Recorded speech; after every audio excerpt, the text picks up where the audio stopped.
বিধায়ক বেহালা পশ্চিমের চিকিৎসক ডক্টর ইন্দ্রনীল খাঁ রয়েছেন। তিনি গতকাল মিটিংয়েও ছিলেন এসএসকেএমে। মুখ্যমন্ত্রীর সঙ্গে আমি দেখেছি। ইন্দ্রনীল বাবু, রিপাবলিক বাংলায় কিশলয়ের অগ্নিবাণে আপনাকে স্বাগত। আমি কিশলয়। সুপ্রিয় যে কথাটা বলছিল যে এই সমস্তগুলো তদন্ত হয়ে এবার বেরিয়ে আসা উচিত এবং শাস্তি হওয়া উচিত। কোন ক্যামাক স্ট্রিট না কোন কালীঘাট আমি জানি না, যে যারা স্বাস্থ্যটাকে ডুবিয়েছিল তাদের এবার ডোবা উচিত। ইন্দ্রনীল বাবু,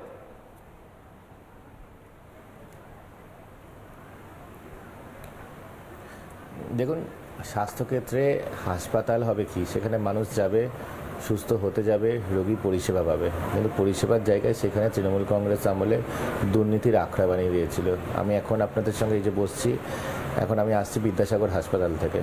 দক্ষিণ কলকাতার বুকে ঈশ্বরচন্দ্র বিদ্যাসাগরের নাম করে একটা হাসপাতালের নামে পুরো প্রহসন চলছে। নীলসাদা এত বড় বিল্ডিং, তার ভেতরে শুধু পেট খারাপের স্যালাইন দেওয়া ছাড়া একটা গ্রামীণ হাসপাতালের থেকে কোনো একটা এক্সট্রা পরিষেবা পর্যন্ত কোনো হয় না। খাস কলকাতার বুকে এই দৈন্যদশা অবস্থা।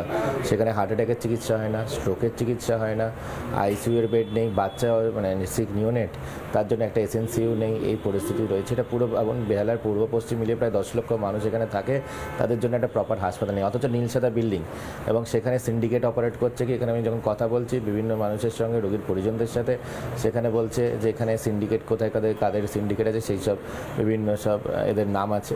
সেই নামগুলো আমাদের কাছে ইমিডিয়েটলি এলো, সেগুলো নিয়ে আমরা অ্যাকশন নিতে শুরু করেছি। পুলিশ প্রশাসনকে জানিয়েছি এখানে কোনো ধরনের সিন্ডিকেট চলবে না। কিন্তু তৃণমূল কংগ্রেস আমলে 15 বছর ধরে এখানে নাকি সিন্ডিকেট চলছে। এখানে যে স্বাস্থ্য, যে ম্যান পাওয়ার, হিউম্যান রিসোর্সেস, সেটা নাকি 1991 সালের কোন নিয়ম থেকে, আর 1991 কবে, আর আজকে 2026।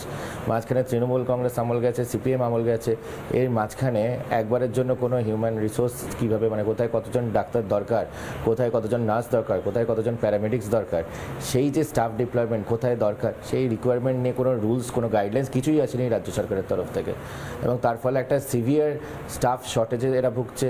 এবং মানুষ এখানে কী হচ্ছে, শুধু রেফার রোগে জর্জরিত হয়ে যাচ্ছে। মানুষ হার্ট অ্যাটাক করলে এখানে আসছে, যখন বলছে হার্ট অ্যাটাকের চিকিৎসা নেই, রেফার টু এসএসকেএম। মানুষ এখানে যখন স্ট্রোক হচ্ছে বলছে রেফার টু বাঙুর হাসপাতাল। তারপর যখন কারোর ক্যান্সার নিয়ে আসছে বলছে রেফার টু রাজারহাট। এভাবে হয়? রেফার রোগ দিয়ে কোনো দিনের পর দিন ধরে 15 বছর তো সময় পেয়েছিল তারা। একটা এই যে স্বাস্থ্যের যে একটা পুরো ম্যাসাকার পরিস্থিতি হয়ে আছে সে, এবং তার থেকে বড় কথা এখানে এর সাথে সাথে একটা রোগী পরিষেবা পাচ্ছে না, তার উপর একটা দুর্নীতির আতরঘর হয়ে বসে আছে। আমাদের বোনকে হারাতে হয়েছে।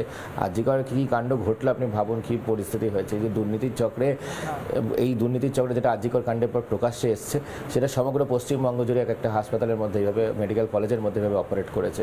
এবং সব জায়গায় তৃণমূলের নেতা, এই যে দেখছেন যে বিভিন্ন পুলিশ, গুন্ডা আর তৃণমূল নেতা। এই যে কালকে শান্তনু সিনহার কেসটা দেখে আপনারা দেখলেন না কীভাবে সেখানে সোনাবাপ্পুর মতন অত বড় গুন্ডা, যাকে মোস্ট ওয়ান্টেড ক্রিমিনাল বলা হয় কলকাতা, তার সঙ্গে আবার মমতা বন্দ্যোপাধ্যায় কালীঘাট থানায় যাকে ওভারডিউ করে বসিয়ে রেখে দিয়েছে, যাকে নিজের মতন ইচ্ছাখুশি প্রমোশন বানিয়ে ডিসি বানিয়ে দিয়েছে, তাকে দিয়ে তার সাথে সাথে তার কাউন্সিলরদের দিয়ে একটা পুরো নেক্সাস চলতো কীভাবে মানুষের থেকে তোলাবাজি করতে হবে। সরকার পরিচালিত তোলাবাজি সিন্ডিকেট চলতো।